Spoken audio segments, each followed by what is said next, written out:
નમસ્કાર, કલમ યુદ્ધ સમાચારની સાથે હું છું આપની સાથે પાયલ બાંભણિયા।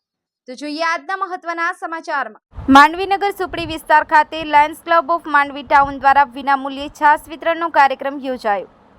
માંડવીનગર સુપડી વિસ્તાર ખાતે Lions club of Mandvi town દ્વારા હાલમાં ઉનાળાની કાળઝાળ ગરમી પડી રહી છે, જેને અનુલક્ષીને વિનામૂલ્યે છાશ વિતરણનું આયોજન કરેલ છે।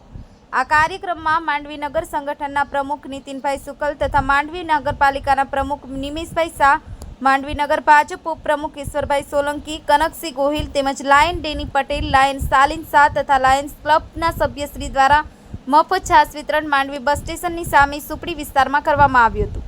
રસ્તે ચાલતા રાહદારીઓ તેમજ મુસાફરોએ છાશ પી અને રાહત અનુભવી હતી। ઈશ્વર સોલંકી, કલમ ન્યૂઝ સમાચાર, માંડવી।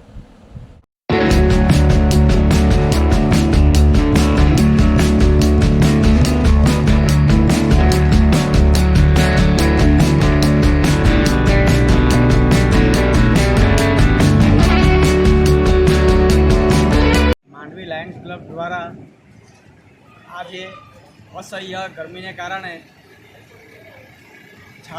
વિનામૂલ્યે છાશનું વિતરણ કરવામાં આવ્યું છે। એ સરાહનીય કામ છે, એમને અભિનંદન પાઠવું છું।